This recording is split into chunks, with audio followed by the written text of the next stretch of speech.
Today is Friday, March 27th. It's the 11th day of quarantine. And, a few days ago I started with these rants. And so it, keeps me, keeps me from going crazy. I haven't been out much, did a little shopping, stayed home, found out that the people at the Y are terrific. They take good care of everybody. They brought us some meals. They're just doing a wonderful job. Anyhow, I have to bitch about something. So let's talk about how New York gets screwed. We contribute more money in taxes to the federal government than any other state. Yet we never get back anything remotely close to what we contribute.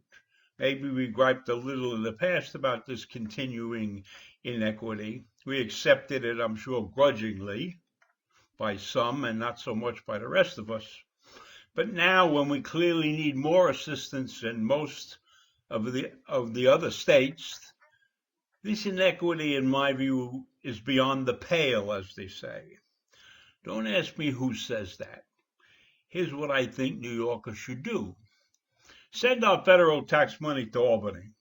Let's stand and allow our governor and state legislators decide how much we need, and then we can give the rest to Washington to distribute amongst the other 49 states.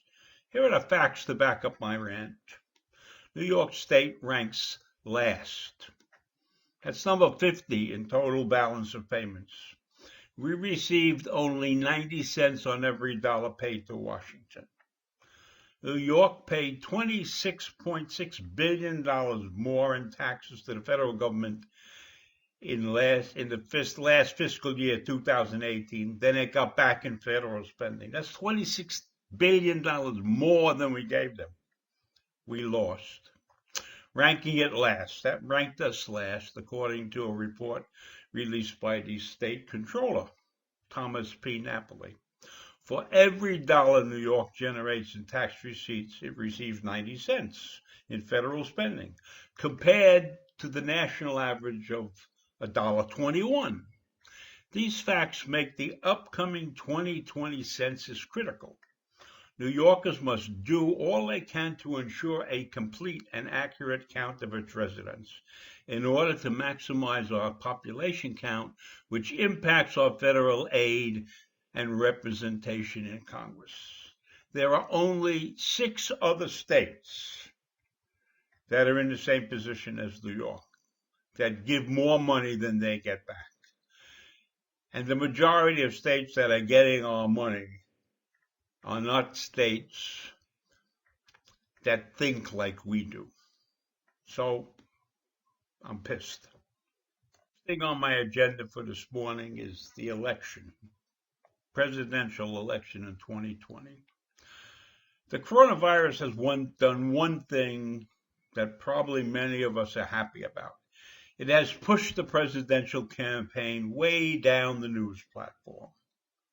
The primaries have been pushed back. The president is getting as much airtime as he wants, while his opponents have sequestered themselves and must fight back digitally. And what can they say? Trump didn't react fast enough. He doesn't listen to the expert. He's more worried about the economy than the sick people. None of that is worth shit if you are not standing in front of a crowd that reacts to what you're saying, good or bad. There's nothing like a live performance. So what are the Democrats doing? As I said, while frontrunner Joe Biden is off the campaign trail and sequestered in his Delaware home, the Democratic super PACs are filling the void when it comes to public criticism of Trump and his coronavirus response. Groups are spending millions to whip up ads nailing the president for his handling of the pandemic. While the crisis could be the defining issue of the election and Trump's presidency so far, some experts fear attacking him on his response could be a gamble, since the situation still holds so much fear and uncertainty for Americans. However, there are some things that may work in the Democrats' favor. That is, if many have a decent memory, people tend to forget. First, the economic ramifications of the coronavirus are increasingly likely to weigh heavily on Trump's reelection chances because after the housing bubble precipitated an economic meltdown in 2008, voters turned from incumbent Republicans to opposition Democrats. We know history has a way of repeating itself. Some Republicans privately concede that the administration's response has not inspired confidence. Trump has repeatedly downplayed the threat from the virus in press briefings, saying on February 26, for example, that the risk to Americans remains very low and may not get bigger. Well, I got news for you. As of yesterday, we are the #1 country in the world.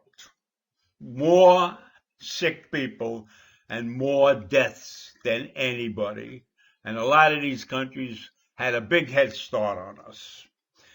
He contradicted his own experts in saying that the virus can be contained and its spread in the U.S. is not inevitable. Well, bullshit. It spread like wildfire. U.S. public health officials were late to pivot from a strategy of containing the virus to one of mitigating its impact. And the Trump administration officials fell behind understanding how pervasive the virus is inside the U.S. because the initial set of tests designed by the Centers for Disease Control and Prevention, the CDC, didn't work well enough. So right now, in my mind, it's a toss-up. If the virus slows appreciably, then Donald would be in the catbird seat. However, if the virus continues its rampage, the sequestered Biden chances improve greatly. But no matter which way it goes, I think we, the public, are getting screwed royally. That's it for now.